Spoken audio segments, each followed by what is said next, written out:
All are fine. सो आज हम करने जा रहे हैं मैथड्स ऑफ प्राइमरी डाटा। मैंने आपको लास्ट लेक्चर में बताया था कलेक्शन ऑफ डाटा में sources of data we have the primary data and the secondary data. तो आज हम करेंगे methods of primary data, but we will discuss only the 2 methods of primary data today. बाकी जो है वो हम नेक्स्ट टाइम करेंगे। चलिए स्टार्ट करते हैं। मैथड्स ऑफ प्राइमरी डाटा में पहला हमारे पास जो मैथड आता है that is the direct personal investigation.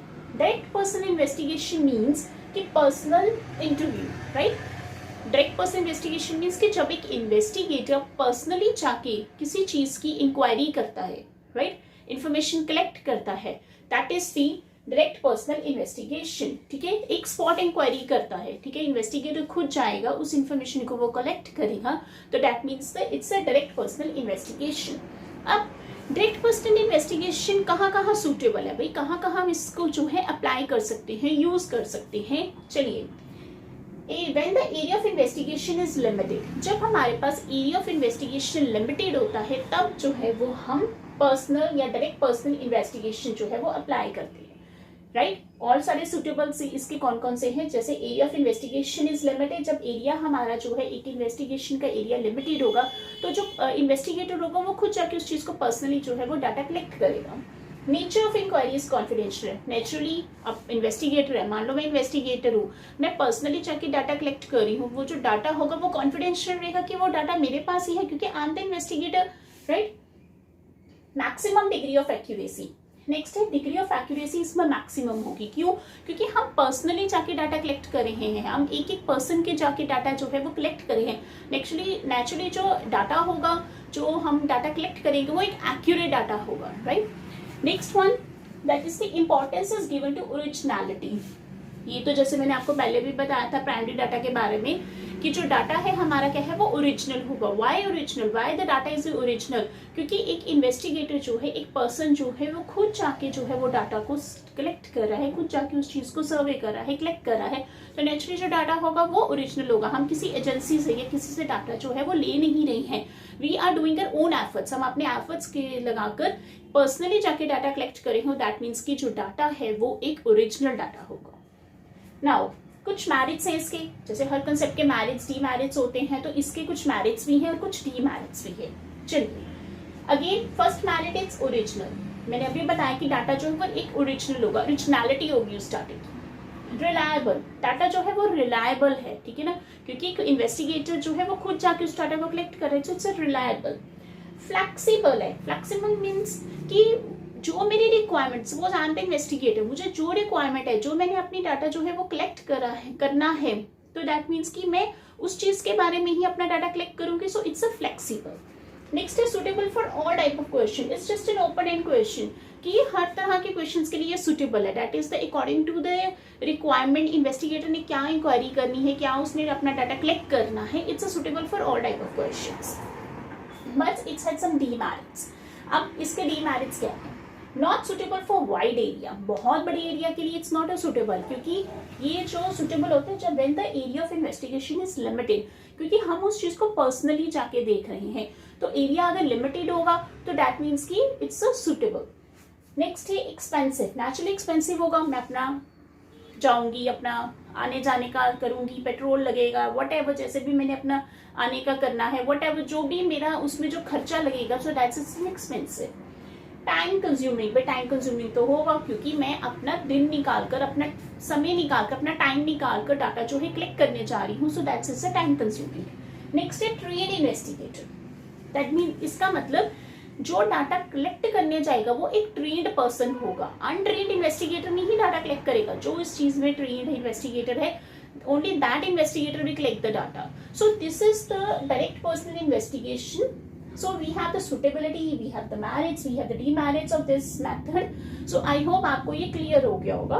बड़ा इजी है, बेसिकली इसके नाम से पता लग रहा है डायरेक्ट पर्सनल इन्वेस्टिगेशन की जो पर्सन है या इन्वेस्टिगेटर है वो डायरेक्ट जाके उस चीज को डाटा को कलेक्ट कर रहा है। Okay, so I hope this one is clear to you. Next हम करते हैं इसमें indirect oral investigation. Indirect oral investigation में क्या है कि डायरेक्ट हम जाके इन्वेस्टिगेट नहीं कर रहे हैं, एक थर्ड पार्टी के through we are collecting a data, हम एक थर्ड पार्टी के थ्रू अपना जो डाटा है वो कलेक्ट कर रहे हैं, that means it is a indirect oral investigation. अब इसके भी कुछ सुटेबिलिटीज हैं, कुछ मैरिट्स हैं, कुछ डीमेरिट्स हैं। सो इसकी सुटेबिलिटी क्या है कि जब एरिया इज लार्ज, अब एरिया लार्ज होगा तभी ये अप्लाई होगा, क्योंकि अगर एरिया लिमिटेड था तो हम पर्सनली जाके अपना डाटा कलेक्ट कर रहे थे। अब एरिया लार्ज है तो मुझे एक थर्ड पार्टी की हेल्प लेनी पड़ेगी इस डाटा को कलेक्ट करने के लिए। सो it's a suitable when the area is large. Second, when the area when the problem is complex, जब प्रॉब्लम कॉम्प्लेक्स होती है तब हम इस मेथड को यूज करते हैं, अप्लाई करते हैं।